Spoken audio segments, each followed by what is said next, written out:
Ukraine दुनिया में नए नए हथियारों की प्रयोगशाला बन चुका है।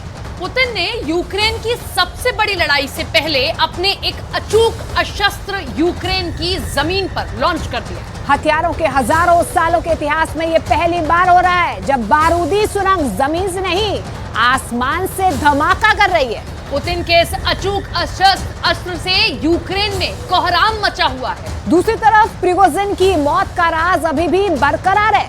अब तो ब्रिटेन ने भी खुलकर आरोप लगाने की शुरुआत कर दी है, जिसके बाद मॉस्को में काफी हलचल अब देखी जा रही है।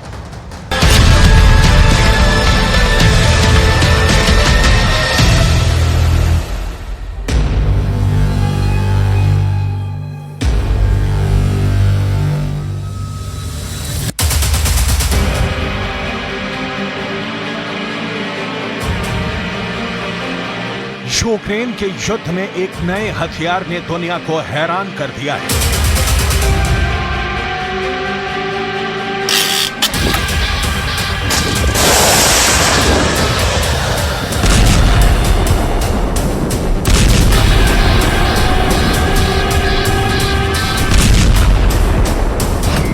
इस हथियार का नाम है जंपिंग माइन्स, यानी वो बारूदी सुरंग जो कूद कर हमला करती है।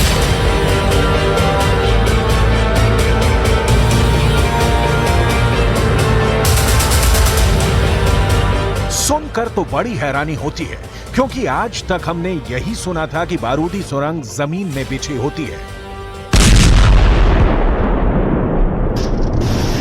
लेकिन यूक्रेन की जंग में कूद कर हमला करने वाली खतरनाक जंपिंग माइन्स ने कोहराम मचा रखा है।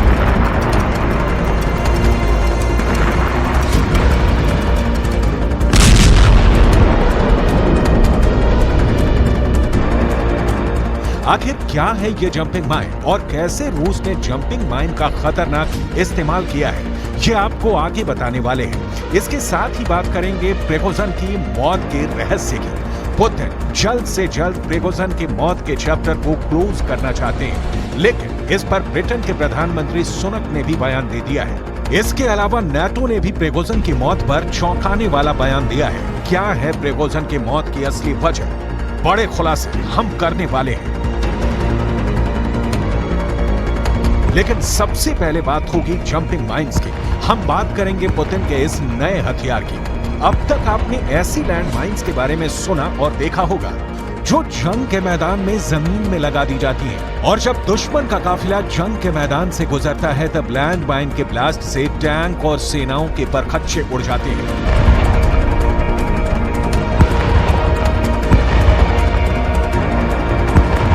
लेकिन अब पहली बार रूस ने यूक्रेन के मैदान में एक ऐसी लैंडमाइन का इस्तेमाल किया है जो लगाई तो जमीन में ही जाती है, लेकिन इसका वार जमीन से 100 फीट ऊपर होता है।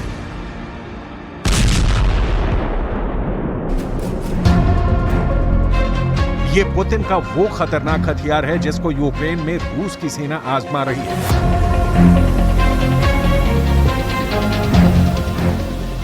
तकनीकी भाषा में इस लैंड माइन का पूरा नाम है PTKM-1R, top attack anti tank mine, जिसे आमतौर पर कहा जाता है रूफ टॉप लैंड माइन।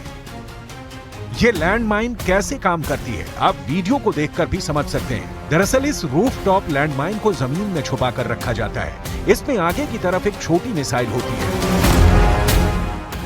इसमें एक रेडार सेंटर होता है जो 100 मीटर में आने वाले किसी भी टैंक या बख्तरबंद गाड़ी की पहचान अपने आप कर लेता है। बख्तरबंद गाड़ी या फिर टैंक की पहचान करते ही ये अपने से 50 से 70 मीटर की दूरी पर आते ही खुद ही लॉन्च हो जाता है, और इससे निकलने वाली मिसाइल पहले आसमान में ऊपर की तरफ जाती है, फिर पूरी ताकत से टैंक की छत पर आकर गिरती है, जिससे टैंक के चीथड़े उड़ जाते हैं।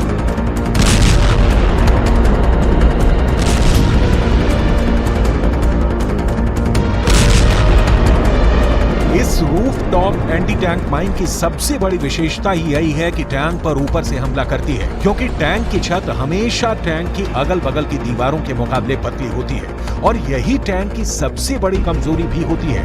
इसी कमजोरी को ध्यान में रखकर यह एंटी टैंक माइन बनाई गई है।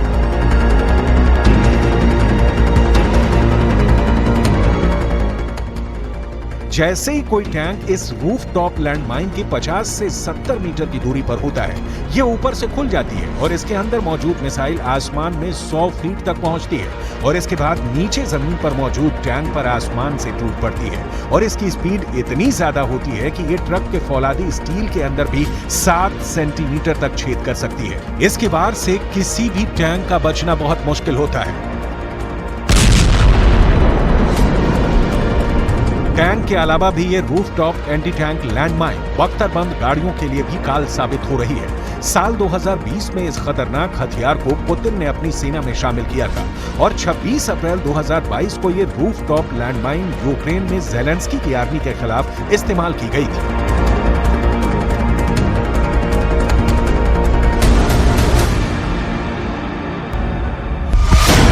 ये रूफटॉप लैंडमाइन इसलिए बहुत घातक हथियार है क्योंकि इसे रास्ते से हटाना एक मुश्किल काम होता है। आमतौर पर जमीन में ब्लास्ट करने वाली लैंडमाइंस को हटाने के लिए दुनिया में तमाम तरह की विकल्प मौजूद है, लेकिन इस रूफटॉप लैंडमाइन को रास्ते से हटाने में खतरे बहुत ज्यादा होते हैं। यानी ये लैंडमाइन फेल नहीं होती बल्कि 100% का रिजल्ट देने की काबिलियत रखती है। इस एंटी टैंक माइन के बेहतरीन रिजल्ट को देखते हुए अब अमेरिका ने भी इसका निर्माण शुरू कर दिया है और इसकी यूक्रेन में सप्लाई भी शुरू हो चुकी है। ये एंटी टैंक माइन उन इलाकों में ज्यादा सफल होती है जो मैदानी और सपाट होते हैं क्योंकि यहीं पर टैंकों से जंग होती है।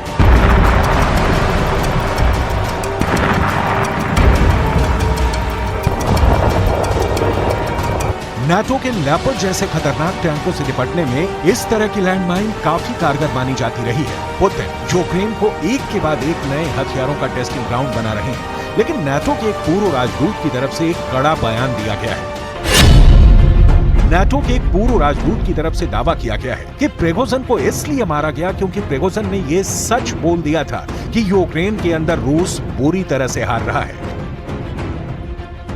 नाटो के इस पूर्व अधिकारी की तरफ से यह कहा गया कि सिर्फ बगावत का बहाना बनाकर प्रिगोजिन को मारा गया है। ये बात सही नहीं। उनके हिसाब से असल बात यह है कि प्रिगोजिन सबको ये सच्चाई बता रहे थे कि रूस किस तरह यूक्रेन की युद्ध भूमि में पिट रहा है और यही सच्चाई पुतिन स्वीकार नहीं कर पा रहे थे, इसीलिए प्रिगोजिन को मरवा दिया। Well, the most important thing to say is that Russia's war against Ukraine is not going very, very well. And they are tearing themselves apart. You have these spectacles of a rebellion against the leadership by the preeminent military force in Ukraine at the time, then striking a deal that purportedly puts them at peace, but in fact Putin goes after and kills the head of that group, shooting a plane out of the skies over Russia, who is himself a Russian warlord. These are all very bad signs for Russia's military. दूसरी तरफ Britain के प्रधानमंत्री ऋषि सुनक की तरफ से भी एक बड़ा बयान आया। अब तक कई एक्सपर्ट्स ये दावे कर रहे थे कि प्रिगोजिन उस प्लेन में सवार ही नहीं हुआ था जो प्लेन क्रैश हुआ था, लेकिन ब्रिटेन की खुफिया एजेंसियां ये मान रही हैं कि जो प्लेन क्रैश हुआ उसमें प्रिगोजिन भी था और ये बात खुद ब्रिटेन के प्रधानमंत्री ने सामने आकर कही है, जो एक बड़ी बात है। Our intelligence suggests that Prigozhin was most likely on the plane. We're obviously monitoring the situation very closely, working with our allies to establish what happened. But the most important thing here is for Putin to end his illegal invasion of Ukraine, which is causing untold suffering to people. And we will continue to stand with Ukraine, support them so that they can resist that aggression from Russia.